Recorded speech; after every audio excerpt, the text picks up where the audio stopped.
I have seen only two Martin Scorsese movies, Goodfellas and Silence, and of the two, I enjoyed Silence more. Silence is about two Jesuit missionaries from Portugal who come to Japan after learning that Ferreira, another Jesuit priest, has apostatized. The two priests find hidden Christians and live among them, but are later discovered by the shogunate and are forced to apostatize at the threat of torture and death.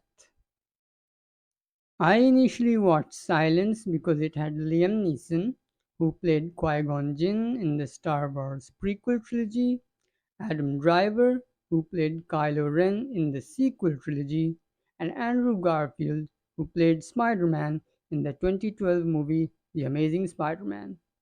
But Silence captivated me more than Goodfellas did, and the reason was because of the character journey experienced by Andrew Garfield's character, Sebastião Rodriguez. It made me want to know more about the movie, and upon research, I learned that the movie is an adaptation of the novel Silence by Japanese author Endo Shusaku, or Shusaku Endo, as his name would be in Japanese.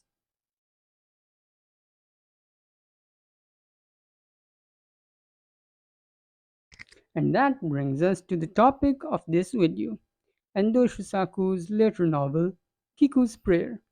I found this gem as I was curious about Endo's other novels, and this story touched me even more than Silence did. It is a historical novel set in 18th century Japan, and it tackles questions of faith, suffering, and the difficulty of practicing a forbidden religion.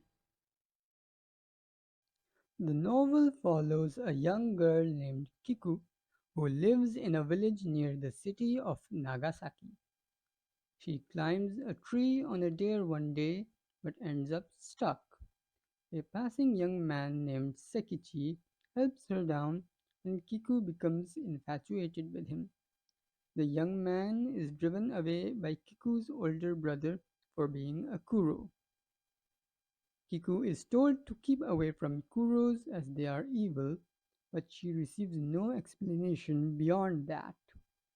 The narrative then shifts to the city of Nagasaki, where a Christian missionary named Bernard Petitjean arrives as a priest to all the foreigners residing in the city.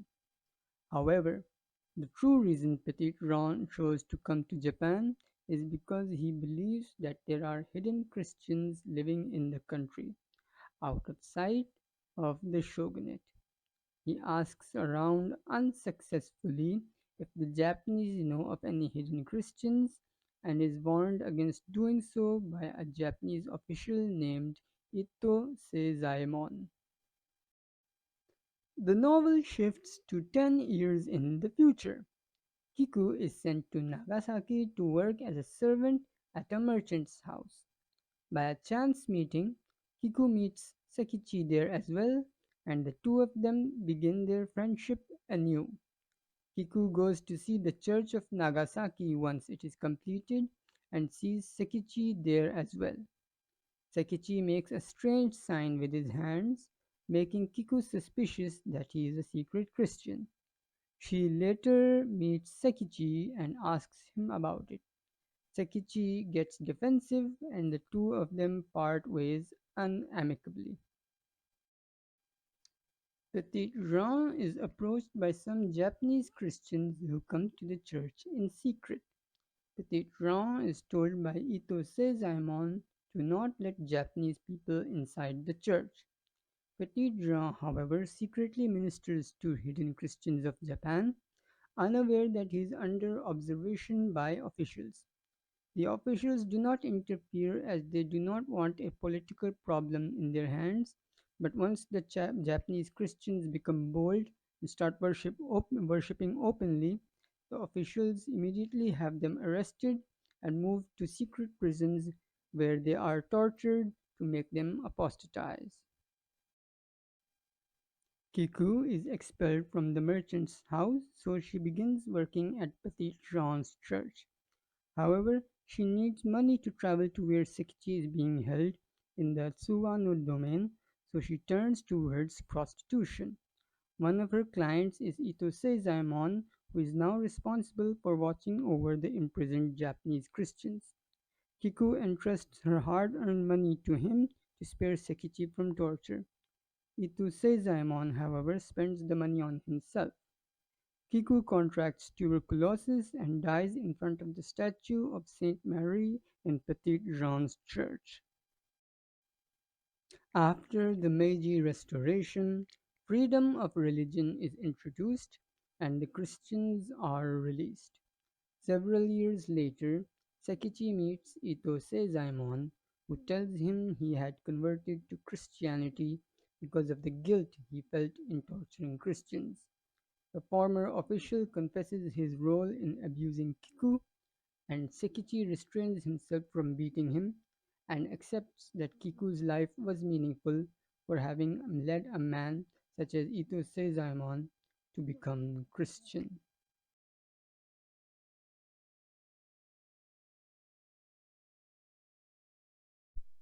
Kiku's Prayer is set in the 1860s during a tumultuous time in Japan as it transitioned from an isolationist nation to one with open borders and harbors. One of the results of this was an increase in influence of other nations on Japan, including the idea of freedom of practicing one's religion of choice. This included Christianity, which had been declared illegal by Shogun Tokugawa Ieyasu since 1614. One of the reasons why Christianity was banned was because those in power thought that Christians would topple the government. So it is a little humorous to me that Christianity was allowed to be practiced openly after the fall of the shogunate. The Tokugawa shogunate was overthrown in 1868 and was replaced by the Meiji government. The Meiji Constitution, which was proclaimed in 1889, gave Japanese citizens the right to freedom of religion. Christianity was now no longer a forbidden religion.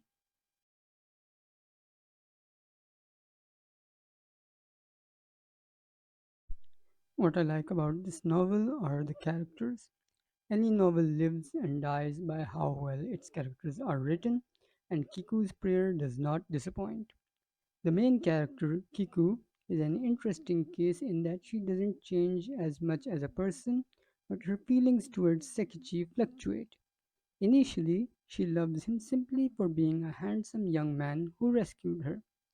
Later, her feelings for him are replaced by anger when Sekichi puts his love for the Virgin Mary above feelings for her. However, Kiku's concern for Sekichi never goes away, and when he is imprisoned, she works to send him money and even prays to the statue of the Virgin Mary. Kiku dies in front of the statue, and the story frames it more as an act of love for Sekichi than her belief in Christianity. And yet at the same time, the novel does not denounce her for being an unbeliever. One of Shusaku's signature literary characters is that of the weak believer. Multiple people apostatize in the novel, but the author never condemns them for it.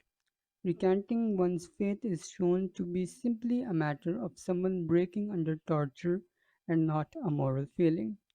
The Christians who are imprisoned in the Tsuwano domain are starved and tortured and then tempted with food and shelter.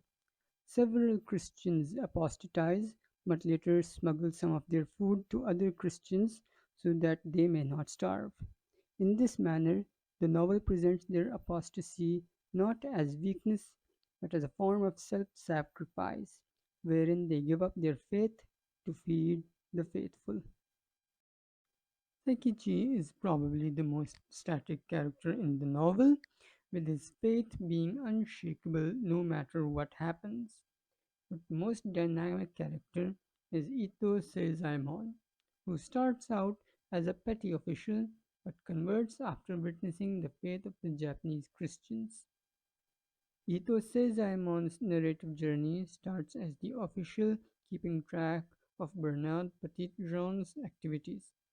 However, His colleagues' careers advance and progress while Seizaimon himself is left in their wake.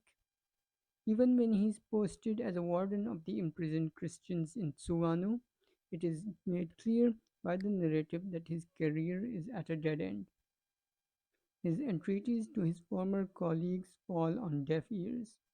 He takes out his frustrations on the prisoners he is watching over, but their suffering and faith fills him with self loathing for inflicting cruelty on people he has subconsciously begun to see as noble.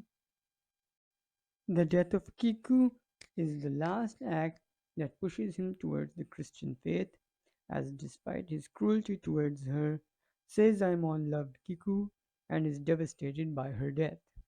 In spite of all the bad things he has done, the novel does not paint him as an evil man. Rather, it shows him as a different kind of weak believer, one who is forced to confront their own inadequacies and shortcomings and only convert after causing serious harm to all those around them. And the novel forgives Seizaimon, for he is only a human.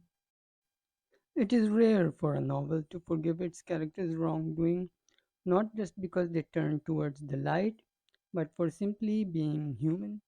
The insistence of literature for redemption to be earned can sometimes end up with a narrative that judges its characters too harshly for not measuring up to the high standards the narrative demands. This happens even if the author doesn't intend to be so critical. This makes Shusaku's forgiving narrative not only welcome, but even essential to its uniqueness, which is why Kiku's Prayer is an excellent novel about faith, religion, and endurance. It features dynamic characters and paints a vivid picture of 19th century Japan. It is an excellent historical novel and Christian literature as well, and I highly recommend it.